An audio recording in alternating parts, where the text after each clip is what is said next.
Donna, Got thank it? you. Thank you for giving your wonderful talk and on a subject that everyone in this world, obviously, all the humans in this world need to think about. And we welcome you. Let's have a discussion on what you talked about. Anyone want to start? I traditionally do, and I'd be happy to. Go right ahead. I've never really thought, I'm not a Buddhist. That's one thing I'm clear about.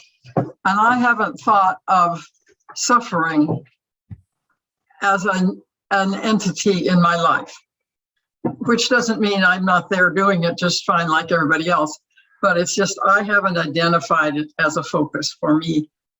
And so I learned a lot, and especially when you get down to the 3 ways to suffer: illusion of control, demand that things be different, and arguing with what is. Yeah. And I realized that all those things have been in my life. I just didn't know how they were useful for this. So, so I really learned things that I thought I didn't want to learn or need to learn, and found out that I guess just like everybody else, I do make decisions out of my suffering, and I definitely have been trying to learn not to do that. So I thank you for the handy 1, 2, 3. I need that clarity at this late date if I'm to make any real headway. So thank you for that. You're welcome. And that also, it helps me too, because when I was reading all about this, you know, to just have not a lot, but just a few things that can help you that you can easily remember, I think is a great learning technique.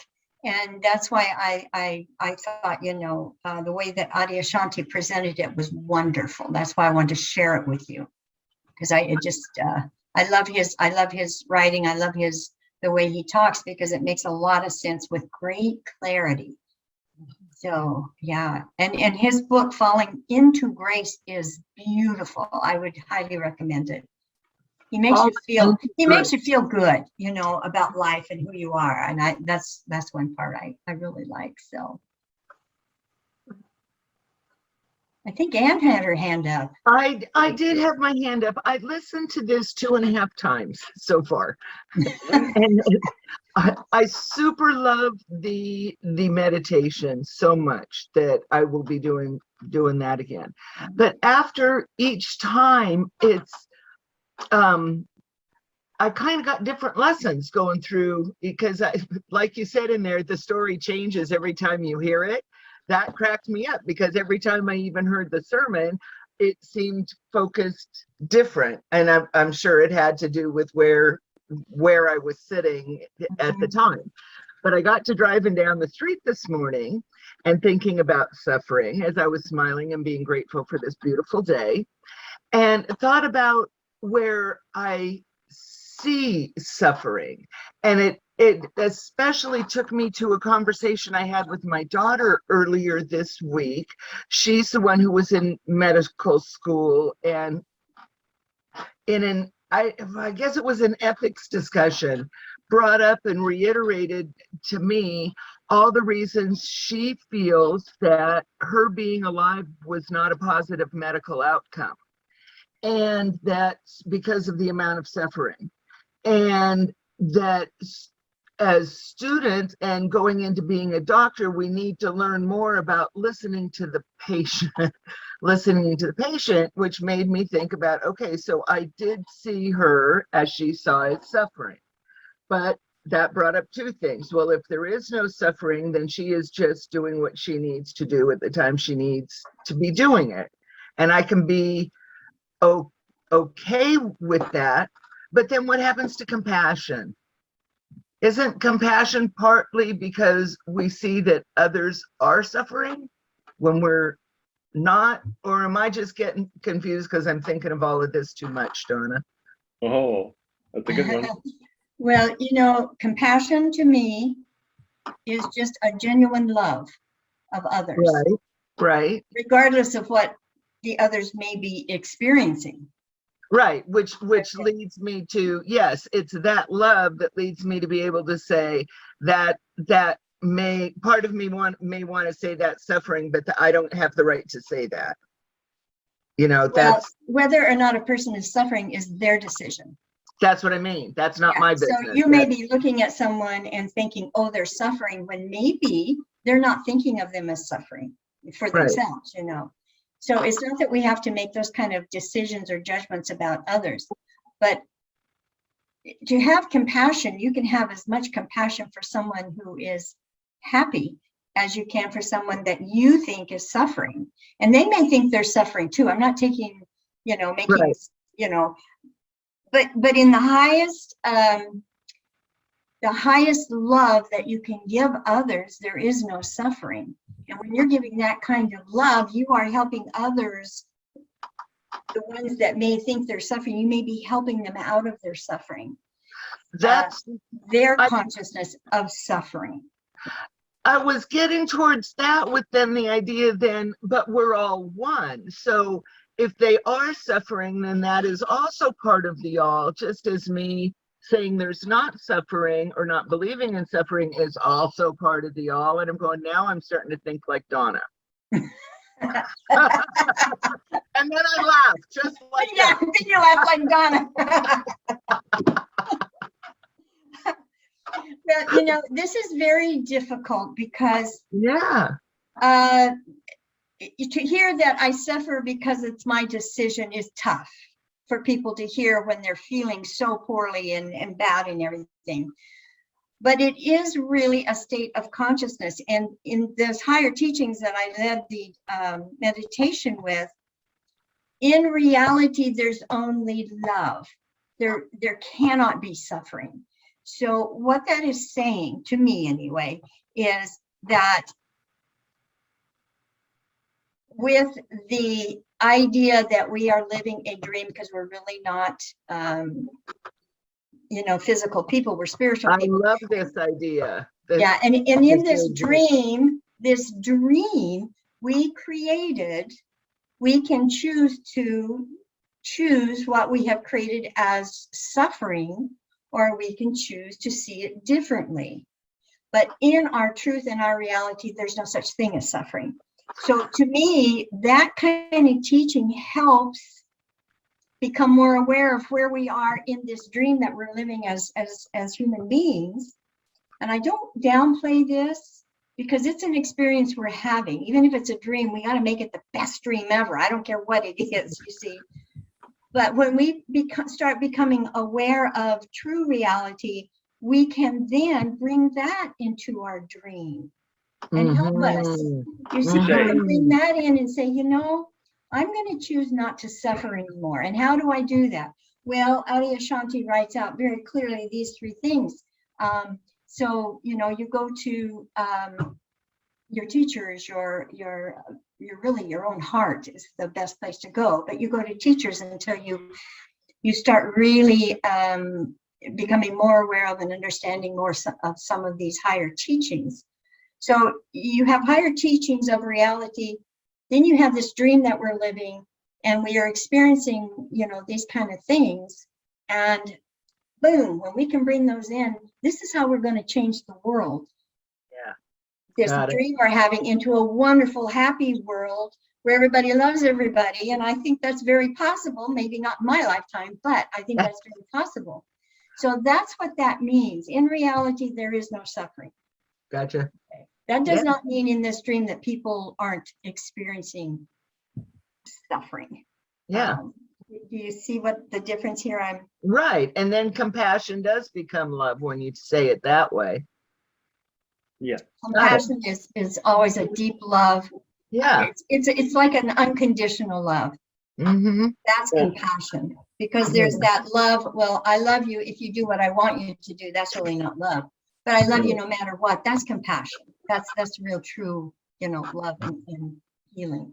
So it's very difficult in our world to see the people who are suffering, and you want to help them find another way of looking at their circumstances, their experiences, and helping them become more aware of how they can move out of it. We are really, really, as a humanity, boy, we want things to be the way we want them to be. Each one of us, the control issues and all of that. And it can lead to a lot of suffering. So. Go ahead, Julianne. I have a great deal of difficulty with non-attachment as the cure for suffering. There are times when humans it is right and proper for a feeling human to suffer, and I speak specifically to parents who have lost a child. That suffering will never be negated. It is doing a disservice and trivializing the grief that parent will feel, that can transport the parent back to those moments in a flash. And so, and the other point I'd like to make is that how can non-attachment solve war crimes, for instance, crimes against humanity, or genocide? These are non-attachment is not the solution to these problems. On an individual level, if you're wallowing in suffering, and there are people who live in their suffering, then I think it's helpful to take a bigger view and to take yourself out of the picture and put you back in the world view. But well, I think also it depends on a definition of non-attachment. Non-attachment to me is it means that I don't need anything out here to tell me who I am and tell me how to live my life or whatever. And if I lose something, then I'm still here, so losing something in any form really doesn't mean that you lose a part of yourself. It's a non-attachment to something outside of you, making you what you are. That to me is not how it works. You are who you are in total right now, complete. You don't need anything outside of you to be who you truly are.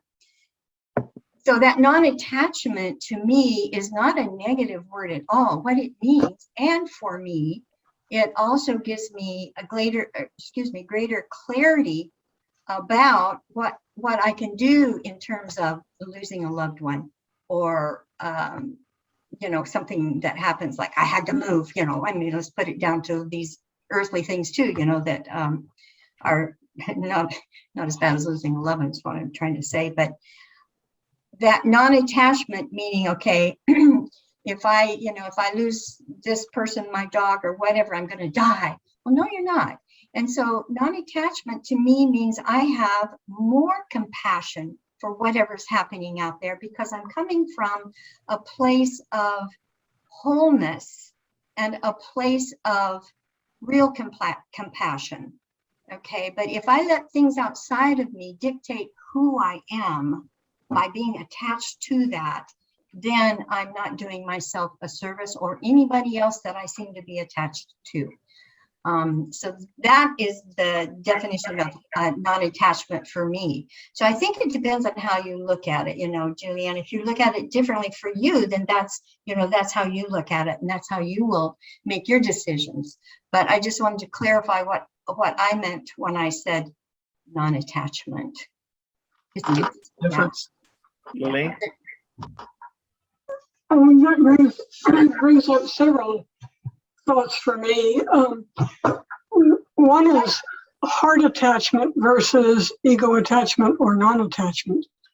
Like I'm thinking, for example, of my brother, whom I loved dearly, and when he died of AIDS, was deeply impacted.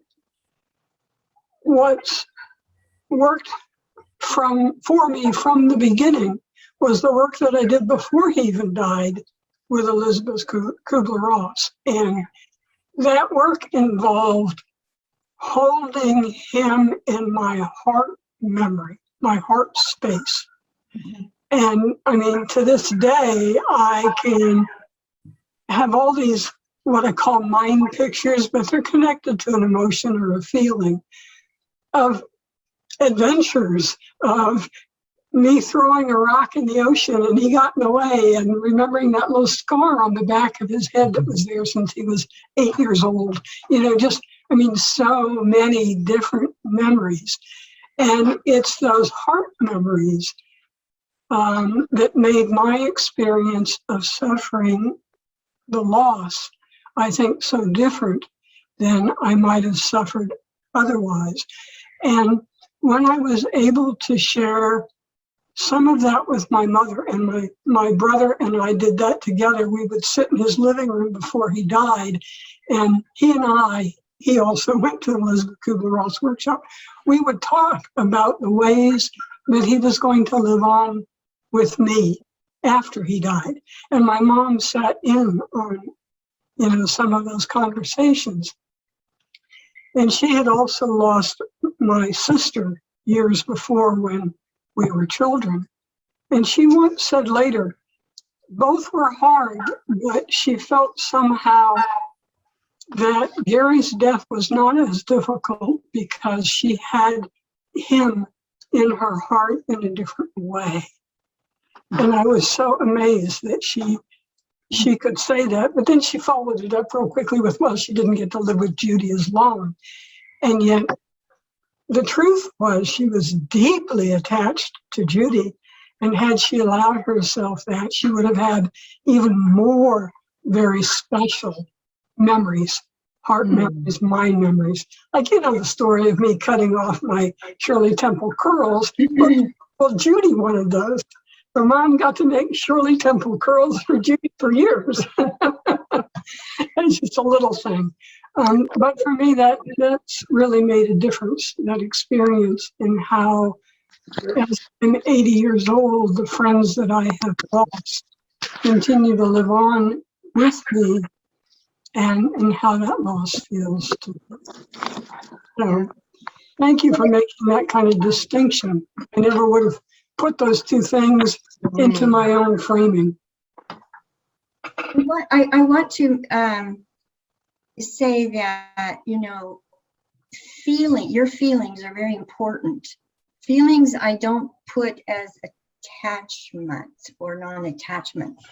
In fact, it is very important that you feel your feelings, because they are what is the basis for our relationships.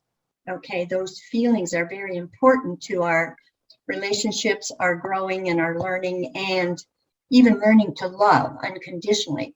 Those feelings are very important for that. And I think those sometimes that we get stuck in those feelings for a long time, and maybe that's okay. But when you're stuck in some of those feelings, then you can suffer. Okay, but it's still important to process those feelings. You know, like you know, just as an experience I have, and it's just, I lost my dog, Abby.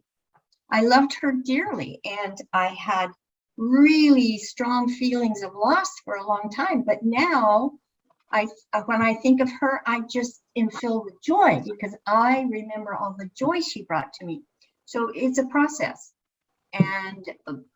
but sometimes if you choose not to get out of that, that's when you are causing your suffering. Okay, but it's very important that you feel your feelings, and I want to make sure that you don't think non-attachment means not feeling, because it certainly does not.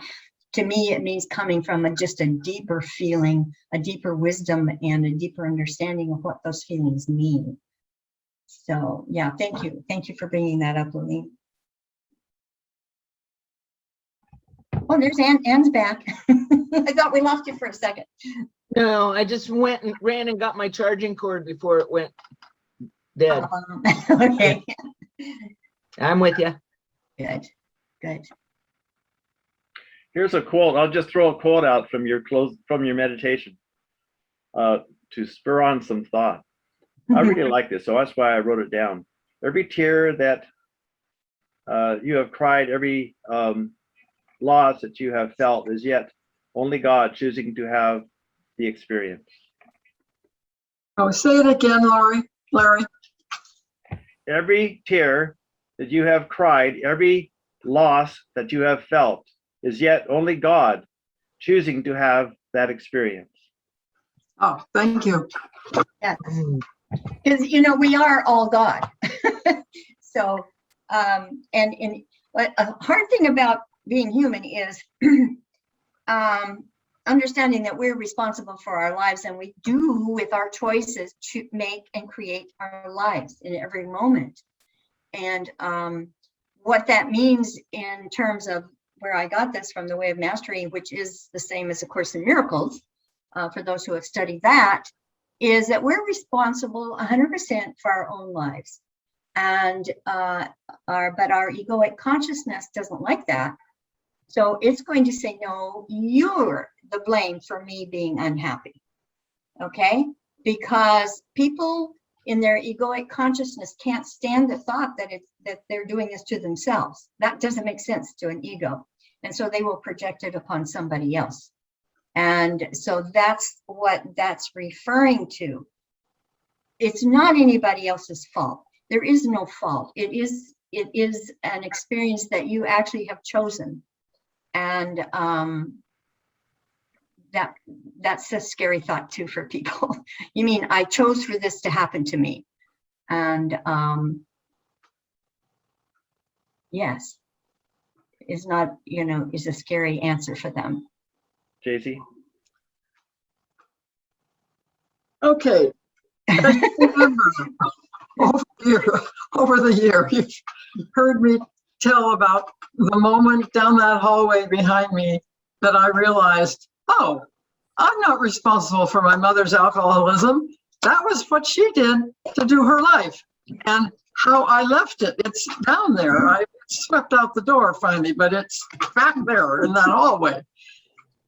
And then you talked about generative whatever. Generational suffering. And I said, okay, let me try that one on. Because of course, right now, as we all know, my daughter and I are at odds in the strangest possible way, under the heading of lack of compassion. I don't know. Neither one, it doesn't make any sense to me, but I think generational shit. Is this what, tell me more about this, because I couldn't write it fast enough. Mm-hmm. Ancient lines of family. Yeah, generational suffering is, well, I'm giving you my definition of it. Okay. Not necessarily anybody else's, okay? I want to clarify that. Mm. But from what I understand from reading, this is, and then again, it can go back to the beginning of time, whenever that is, whatever. But if you think about, if we come here to learn, okay, I mean, most people will agree, yeah, we came here to learn some lessons or whatever. And so that means if we came here to learn, we don't know everything, right? And so in that learning process, we will make mistakes, we will experience some pain or whatever. And as the generations go forward, then some of these lessons still are not learned. They're maybe suppressed or whatever. They've caused the pain, they've caused the suffering, they hold on to it, but they act it out unconsciously through their children, etc., not understanding its origin or why they're even doing it. And so they carry it down. Their children see that same kind of behavior, decisions, choices, whatever you want to call it. They don't understand that that's not the norm. Okay, so they kind of pick that thing up and they keep it going. And so that's kind of what it is. It's mostly an unconscious, because 95% of our consciousness is subconscious. It's in those subconscious, in that area that we do a lot of our, we make a lot of our choices, and a lot of our actions are actually controlled by the subconscious instead of our conscious mind. So that's kind of where that generational, for me anyway, that's where that generational suffering is. It's in that subconscious. And that's why I say we got to get, look into that subconscious. A lot of people don't want to do that because they might see something bad, but we need to get that stuff out so that we can move forward. And I said that, we can put an end to it by just becoming aware of what it is and saying, I'm going to make a different choice. We don't have to go back and, correct anything. We just have to make choices right now. In fact, that's really all you can do, is make a choice right now. Right. That comes through, and it controls people's lives more than you ever know. People will do things and have no idea why they did it. Why does that make me mad? Well, I'm really not sure. So, it could be something that has come in from generations ago, different lifetimes, whatever.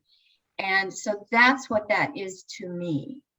And that's what I think Adyashanti was saying also. But I don't want to put those words in his mouth, of course. You're helping connect this to learning that I've been doing over and over and over again from way back. And by the way, I took 50% of my books to the bookstore down here, down the road. What's the name of the bookstore? While Away. Yeah. And he bought them all, and they're there. I told him I would tell you that, and if you want to go buy any of them, they're there. Okay. But the one I didn't give away, because I thought I need to read this one again quickly, is Happiness is a Choice.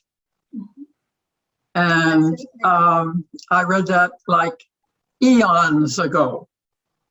And yet I really have forgotten it over and over and over again. So as soon as we're done here, I'm going to go get that book. Yeah. Okay. So I think that, for me anyway, is when we can get in our deepest wisdom, which, as I've said many times, is that heart-brain coherence that takes you to your deepest wisdom, then you see things differently. Yes. Than you do in egoic consciousness. So something that may look in egoic consciousness as suffering, you might not see it that way, especially for yourself, if you can get into that wisdom. And another thing that we must remember is everybody's on their own journey. And what we might think is really suffering might be, and I'm just saying might be something they have made a choice to do for their growth. We don't know any of that. Okay, so we have to understand we do not know what's the highest and best for anybody. And that's why when I do my prayers and my intentions, it's for the highest and the best, because I don't know what that is. But we can have a perception outside of us onto others that is based on all of our experiences in the past and where we brought ourselves up to right now. And that perception will be different for everybody. And so that's why it's so difficult for us to think that we would know what is for someone's highest and best, and to look at it and say, oh, that's terrible, that can't be for their highest and best, but we don't know that.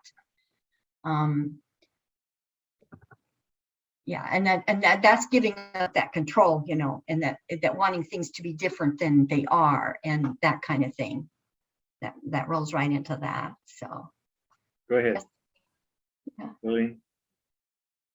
That brings up for me, Donna, the importance of what you were talking about today in ways we suffer. And you pointed out there were three main groupings. And it was so relevant to me because of an experience that I had this week. the three that you mentioned, where one might have the illusion of control, or one might demand that things be different, or one might have anger with what is. And what I experienced, and what I'm continuing to look at about that experience, is it is really possible for different groups or different people or different individuals to come into the same thing with a different agenda. And if the agenda or the mindset or what they need or want to get out of a situation is not the same, then the process of the situation or the outcome of the situation may turn out to be totally different. And I don't think that I ever heard that stated as clearly as you put it, today, in terms of the kinds of thinking that would bring, or the kind of experience, or the kind of whatever would bring a person into going into a deep level of suffering because of an experience that they didn't fully understand how the experience evolved in the direction that it went. So thanks, that was really helpful. Thank you, Lillian. That sounds like a good closing comment, but we have another half hour, so who else? Yes, go ahead, Glennis. I'm reminded of my birth mom's family. Her husband and my sister, half sister, my mother would always say about one or the other of everything happens to Sharon, or everything happens to Budger, and it was a recognition on her part that they're living in their state of grievance, and that's kind of their chosen way. And I actually can have compassion for that, because they haven't learned a different way of seeing things. And you can try to help that or not. It's more likely that it's in their path to have these kinds of grievances, and that's what makes them tick. I have other relatives who are very similar to that, and one of them is, I have tried to help, but I've actually, a good friend of mine is always complaining about some way the landlord treated him, and I would say to him, you're actually letting this run your life. Why don't you make a different choice? And he wants to stay in that same groove. So it's become a habit that I think is pretty hard to break. Yeah. JC? Go ahead. Could I comment on that? I have a friend who's a psychiatrist, and she really wanted to help homeless people. So she was working to get them jobs. She even helped them get some clothing, so they really got good. She got some, interviews for these people, and she worked with them. And most of them don't show up for the interview. So they have made a choice to stay where they are. Mm-hmm. And we have to accept that, because it's their choice. We don't understand it maybe, but we have to accept it, that's their choice. I know when we opened the church, when I opened Unity, for the homeless, there were 2 people that I remember specifically that chose to be homeless. They would not even think about trying to get a job and, paying for an apartment. That was just too much for them. So they actually enjoyed that life of homelessness. So again, we don't know, we don't know what's for their highest and best. So you can offer to help, because we're here to help each other. I mean, we need each other to fly. But if people are not wanting to have that help, then we step back. You just, you step back and just send them love. That's all you can do. But when they want help and they ask you for help, I think that's our cue to say, okay, I can do that. I can help, So yeah, but it's still kind of sad to see these things happening when we want them to be different. See, that's just the thing. We want it to be different. There you go. Yeah. Arguing with how it is. All right. Yeah. I'd like to quote a book that JC read recently, and just say, Isn't that fascinating? Yeah. Fascinating. You know, when something comes up that really, you know, whatever, for whatever reason, some sort of suffering, some sort, just using that as a catch-all phrase, just say, wow, wasn't that fascinating? And my son is choosing to be homeless right now because he wants to earn the money, but doesn't want to spend it. Mm. So he's got He a doesn't job want to and spend huh? He wants to earn the money, but he doesn't want to spend it. No. So, well, he doesn't have rent. He lives in the back of his truck and he's parked at a gas station that he has permission. Oh, I to see. park. He doesn't want to spend the money that he's earned like Yes. that. Oh, okay, I got it now. Anyways, it's all fascinating. I just love that book, and that really is on the same topic as what we're talking about now. It just is a different outlook on the experiences that we have.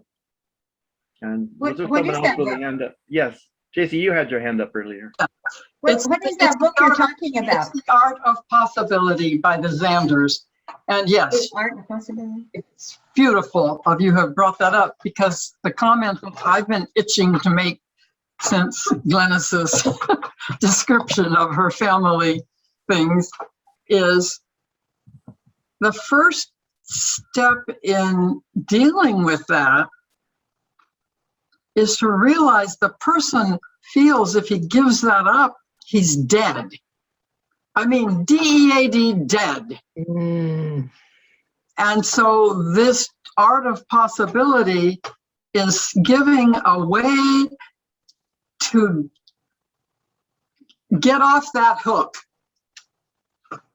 and try to move things into the arena of emotion or dream or something that they would want enough to face the death of the person they are in order to become the person they could be.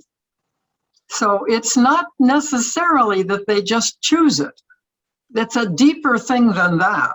They're afraid not to, because they don't have something in the heart and mind, that there'll be something there if they quit doing that.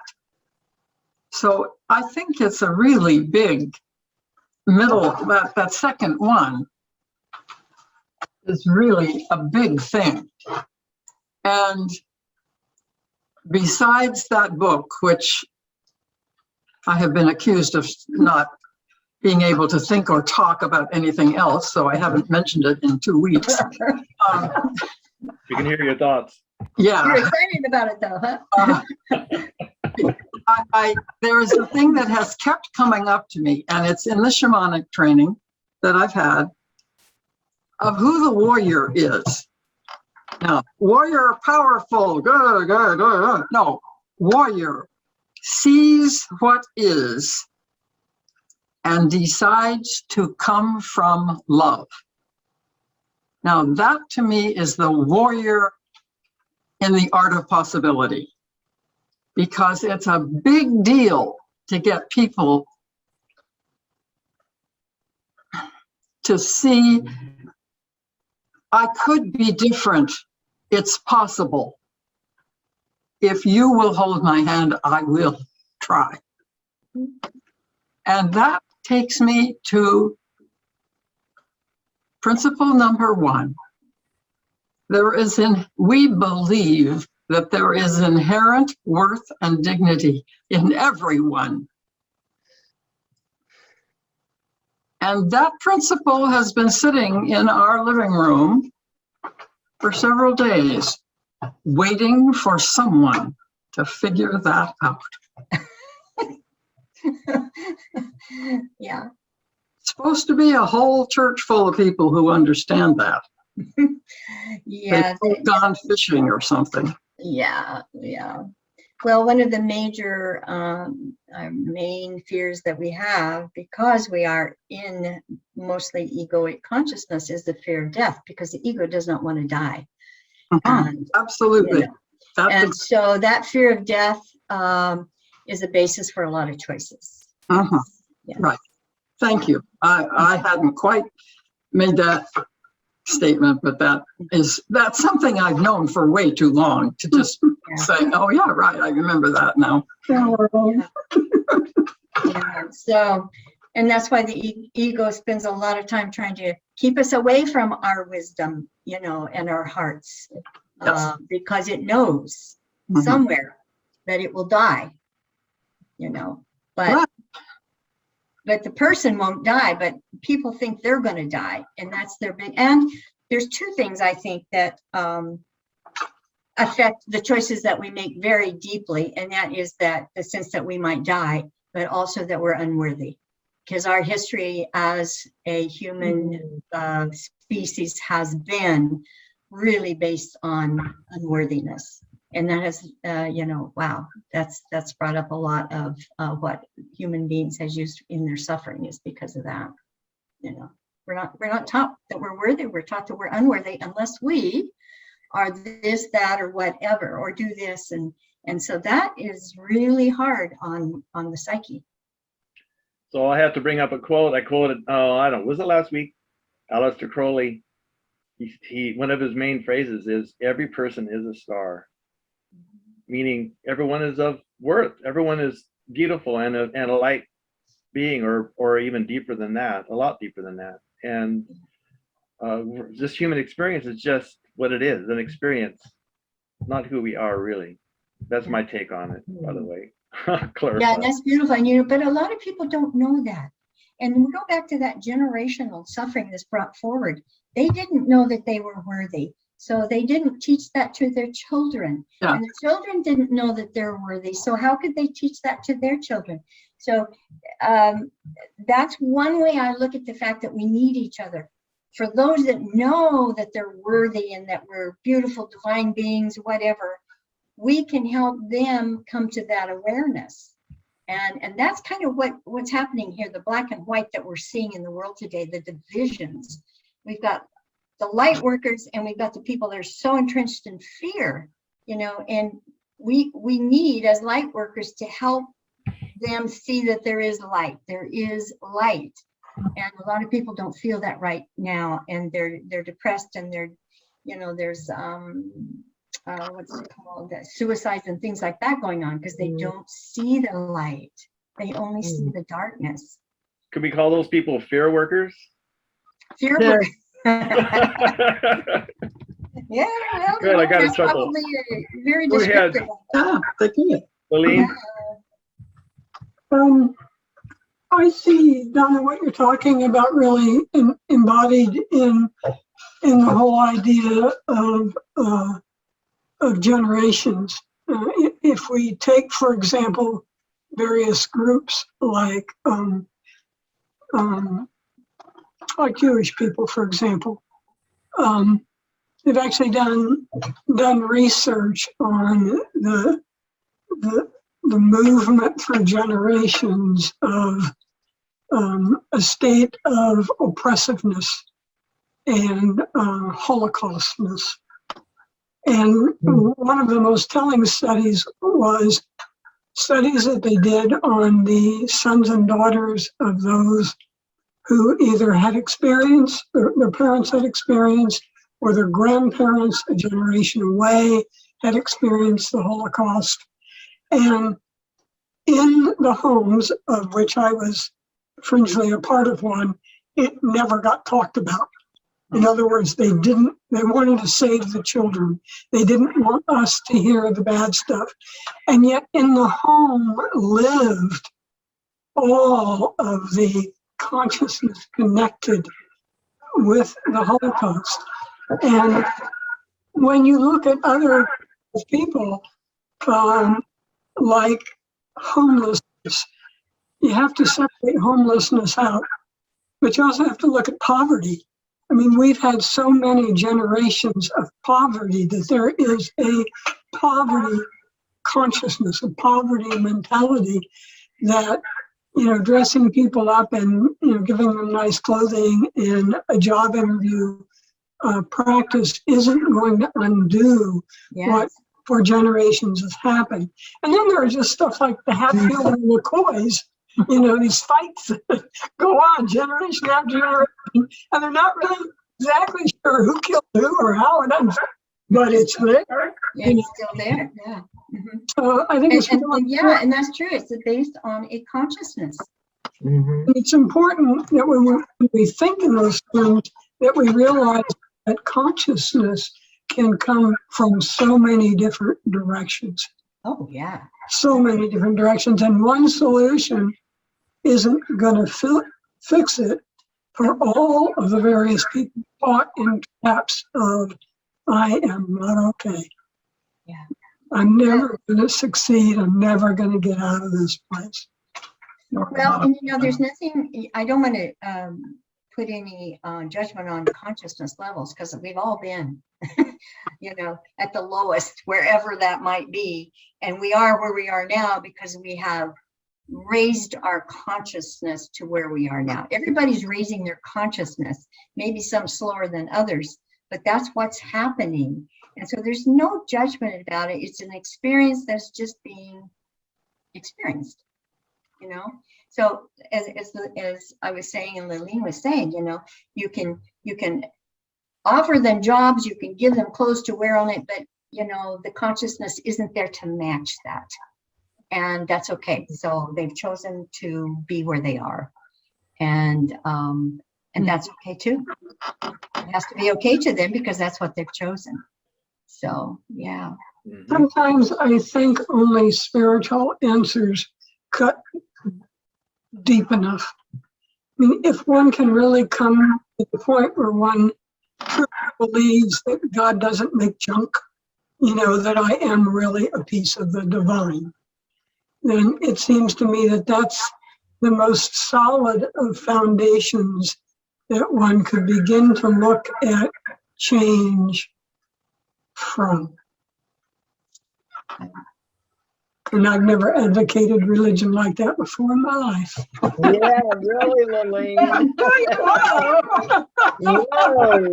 Well, there are some people who have to hit bottom before they start up. Other in my daily meditations, I speak with Holy Spirit. I say, Holy Spirit, help me learn my lessons in a very, very gentle way. Mhm. I don't want the hard stuff anymore. I want the gentleness. But and I've had some hard ones, but sometimes that's how we kind of have to start learning, is to have it be really hard. And that seems sad, but again, I'm making a decision based on me, and I don't know what's for the highest and best for other people. Well, you quoted my favorite book title. The book isn't any good, but the title is great.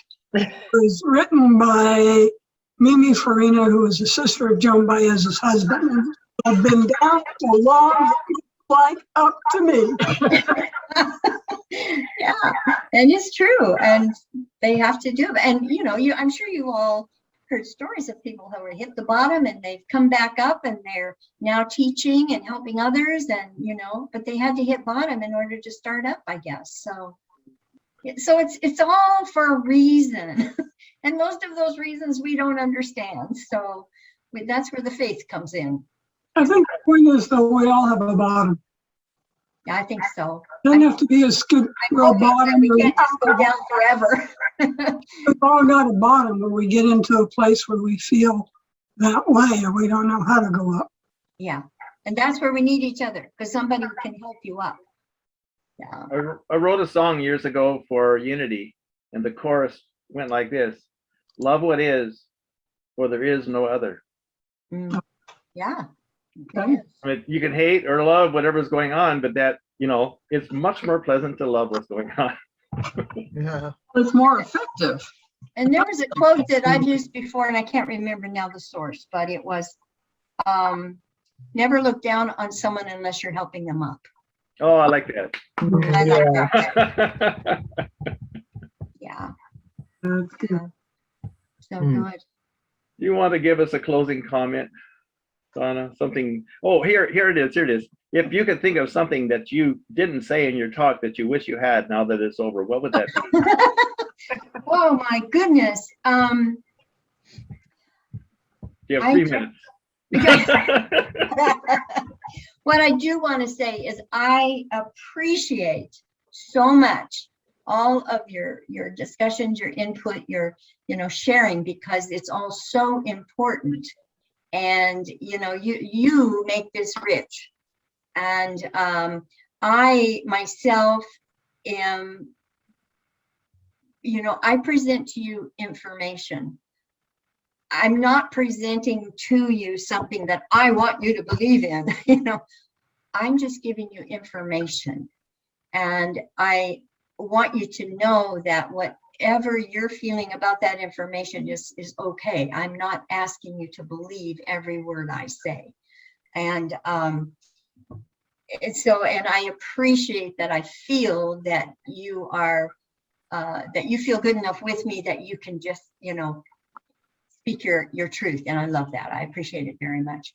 And that's part of, unraveling your suffering, being able to speak your truth with your heart, without trying to hurt anybody else, but just speaking. Yes.